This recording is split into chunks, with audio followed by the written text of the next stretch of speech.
Hey guys, Mason from Badlands here, and I have got some good news for you.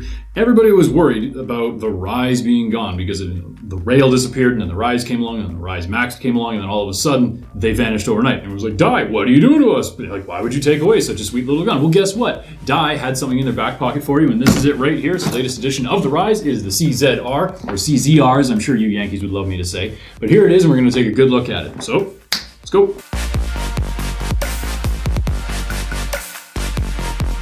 So, first and foremost, but the first thing we'll look at is the Dye Core two-piece barrel with a precision honed back, and then actually a very light front. This is actually a pretty retro look. This looks like the old proto barrels that you used to get. So, threaded with an O-ring to keep it from vibrating apart. Easy to use, easy to put together. There you go. Nice 14-inch length, standard. And looking down there, that is a glassy, classy, sassy finish. That is nice. All right, that is a nice little barrel you get there. And again, two pieces. If you want to know about replacement backs with a tighter bore, by all means get in touch with us about availability for that. For those of you familiar with the previous iterations of the Dye Rize, you'll notice that there are some contour changes to the body.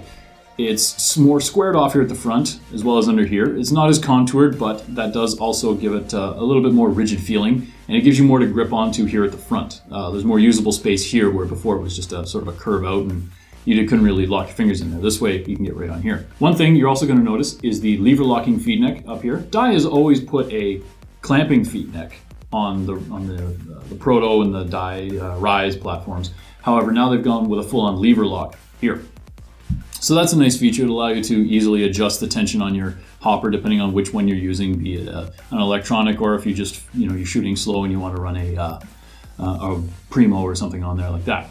Still using the fuse bolt that was available in the previous iteration. Nice and reliable, easy to use, easy to maintain, simple. Operating at 135 psi, which is nice and low for a spool valve, making it smooth and reliable. It causes less wear on the seals in the gun. So you're going to see more life out of the seals that you have, less maintenance, and so on and so forth. Also, obviously still running on a 9-volt battery as the standard is for this type of gun, but as I previously mentioned, the 135 psi operating pressure on the solenoid, overall for the gun, means that there's less draw on the battery, means you get prolonged battery life, which has become the name of the game with a lot of these guns that we're seeing now from various manufacturers. It's not so much rate of fire, we're seeing things like comfort, we're seeing things like efficiency, user-friendliness, ease of maintenance, things like that. This is where the innovations are really coming from now, and that's what we're seeing also with this gun. There's little ticks and tweaks here and there to make them that much better. So, still get the airport on-off ASA here, which is a nifty little feature, and it is adjustable on the dovetail rail, which is mounted here at the bottom of the frame.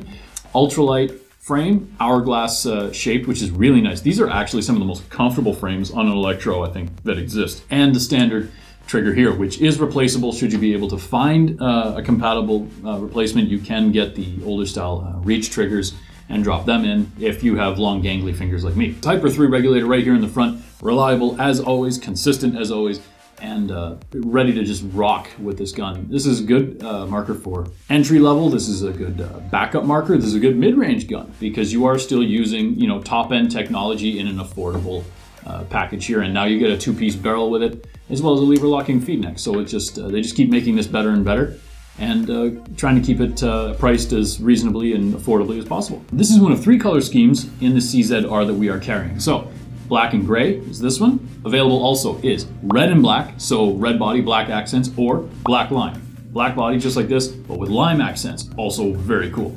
So if you would like to see for yourself what these look like, physically or just over the internet, you can go to our website, badlandspaintball.com, check it out there, or you can get yourself into one of our retail locations in Toronto, Calgary, or Vancouver. As always, I am Mason from Badlands, and I will see you out there.